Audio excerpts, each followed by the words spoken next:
बिस्मिल्लाहिर्रहमानिर्रहीम। आज का मेरा टॉपिक है डिवाइड एंड रूल पॉलिसी। तो चलें स्टार्ट करते हैं इंट्रोडक्शन से।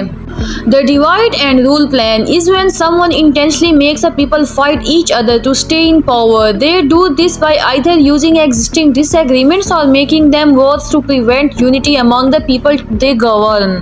अब ये जो डिवाइड एंड रूल पॉलिसी है, डिवाइड एंड रूल प्लान जो है, ये एक ऐसा आइडिया है, एक ऐसा प्लान है जिसमें कोई रूलर अपनी कम्युनिटी को इस तरह से डिवाइड करता है, इस तरह से तकसीम कर देता है कि वो कम्युनिटी उस रूलर के खिलाफ इकट्ठे नहीं होते हैं। क्योंकि आपको मालूम होगा जो यूनिटी है वो काफ़ी पावरफुल चीज़ है। यूनिटी से आप किसी रूलर को हटा भी सकते हैं और आप किसी रूलर को तख्त पर बिठा भी सकते हैं।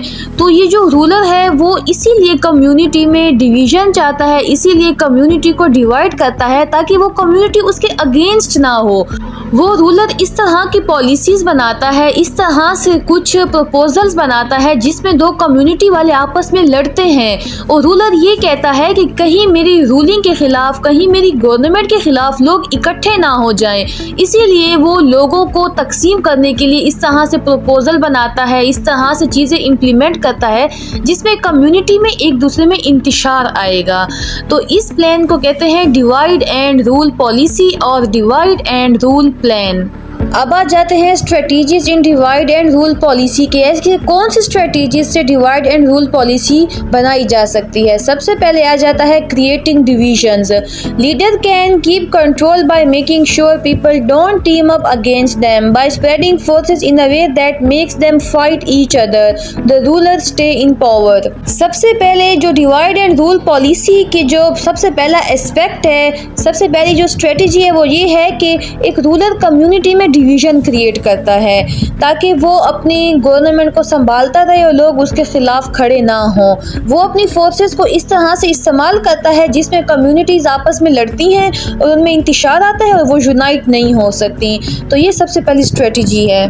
अगर आप इस पहले पॉइंट की क्रिएटिंग डिवीज़न की एग्जांपल देखें तो आपको ब्रिटिश कॉलोनियल रूल इन सब कॉन्टिनेंट पे ये चीज़ दिखाई देती है कि किस तरह से पार्टीशन ऑफ बंगाल में ईस्ट और वेस्ट बंगालीज और हिंदू और मुसलमानों को लड़ाया गया। मतलब कि जो ईस्ट बंगाल था वहाँ पर ज़्यादातर मेजॉरिटी मुसलमानों की थी और जो वेस्ट बंगाल था वहाँ पर ज़्यादातर मेजॉरिटी हिंदूज़ की थी। तो पार्टीशन ऑफ बंगाल से हिंदूज़ और मुस्लिम कम्युनिटीज़ में भी कुछ कन्फ्लिक्ट्स आए हैं और इसके अलावा ईस्ट और वेस्ट बंगाल के दरमियान भी कुछ कन्फ्लिक्ट्स आए हैं।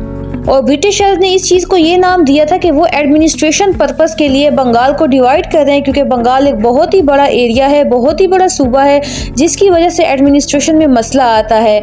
लेकिन असल में जो ब्रिटिशर्स थे वो स्टार्ट से ही सब कॉन्टिनेंट में डिवाइड एंड रूल पॉलिसी के साथ ही चल रहे थे। अब दूसरे नंबर पर आ जाता है supporting cooperation. Rulers help and push those who agree to work with them. This create a split between those who support the ruler and those who do not. अब इसमें ये कहा जा रहा है कि रूलर जो है वो कम्युनिटी से ऐसे लोगों को अपने साथ काम करने की इजाज़त देता है जो कि उसके रूल एंड रेगुलेशन पे एग्री होते हैं, जो कि कोई क्रिटिसिज्म नहीं करते। और जो लोग कम्युनिटी में कोई क्रिटिसिज्म कर लें तो उन लोगों को उनकी नौकरियों से ही हटा लिया जाता है, उनके दफ्तरों से ही उतार लिया जाता है। तो ये है एक और तरीका डिवाइड एंड रूल पॉलिसी का।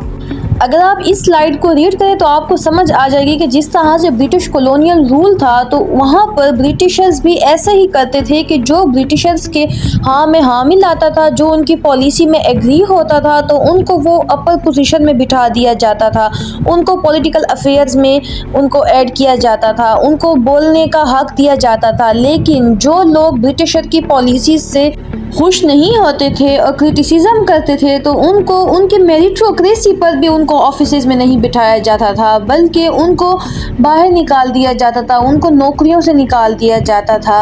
वहाँ पर भी मेरिटोक्रेसी नहीं थी, बल्कि जो ब्रिटिशर्स की हाँ में हाँ मिलाता था वही ऊपर अफसर बन सकता था।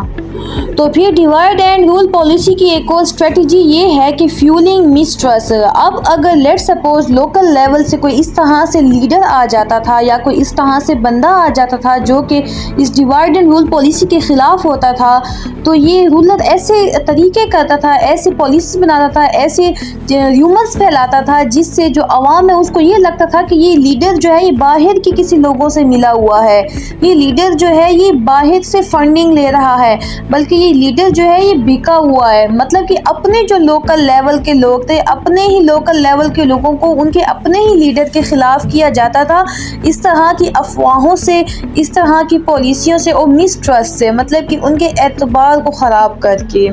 क्योंकि रूलर को इस चीज़ का डर होता था कि कहीं ऐसा ना हो कि ये लीडर मेरे रूल के ख़िलाफ़ आ जाए या मेरी हुकूमत के ख़िलाफ़ आ जाए, तो उसी लीडर को ख़त्म करने के लिए इस तरह की अफवाहें फैलाई जाती थी, इस तरह के इंसिडेंट्स करके सारा इल्ज़ाम जो था उसी लीडर के सर पे डाल दिया जाता था। अब इसके अलावा ये जो फोर्थ स्ट्रेटजी है, इसमें ये कहा जा रहा है कि इनकरेजिंग वेस्टफुल स्पेंडिंग। अब इसमें ये कहा जा रहा है कि चलो अगर लोकल लेवल पे कोई लीडर आ जाता है, कोई इस तरह से मिडिल क्लास का बंदा या लोकल लेवल का बंदा लीडर बन जाता है, तो जो रूलर है वो उस लीडर को ऐसे कामों में लगा देता है जिससे जो बाकी आवाम है वो उस पर एतबार ख़त्म कर देती है, और उस जो लीडर को इस तरह से अयाशी दी जाती है, फैसिलिटीज़ दी जाती हैं, जिससे वो उसका ध्यान जो है आवाम से हट जाता है, बल्कि वो अयाश की तरफ चला जाता है। और जितने भी उसके पास पैसे होते हैं, जितने भी एसेट्स होते हैं, वो ऐसी चीज़ों पे स्पेंड कर देते हैं जिसका कोई फ़ायदा नहीं होता, बल्कि उसको चाहिए था कि वो अपने एसेट्स ऐसी चीज़ों पर स्पेंड करे जिसमें लोगों की बेसिक नीड्स मुकम्मल हो सके, वो लोगों को ऑर्गेनाइज कर सके, यूनिटी क्रिएट कर सके। लेकिन वो लीडर ही नहीं होता, जो कि अयाशी की तरफ चला जाता है, और ये तमाम फंडिंग वगैरह जो है ये रूलर उस लीडर को कर रहा होता है ताकि वो अपना पेट भरता रहे और ख़ामोशी से एक जगह पर रहे। तो ये एक और स्ट्रेटजी है डिवाइड एंड रूल पॉलिसी की, कि लीडर को ही इतना पैसा दिया जाता है कि उसको लोगों को यूनाइट करने से ही ख़त्म कर दिया जाता है, इस काबिल ही नहीं छोड़ा जाता उसको। तो सिंपली ये था मेरा आज का topic, the strategies in the divide and rule policies. ये वो तमाम स्ट्रेटजीज़ बताई गई हैं और आपको इसकी मिसाल भी दुनिया में काफ़ी जगह पर मिल जाएगी, क्योंकि ये एक बहुत ही डोमिनेंट स्ट्रेटजीज़ हैं, बहुत ही डोमिनेंट पॉलिसीज़ हैं। इसके अलावा वीडियो को लाइक कर दीजिएगा, शेयर कर दीजिएगा एंड चैनल को सब्सक्राइब कर दीजिएगा। बहुत शुक्रिया। अल्लाह हाफिज़।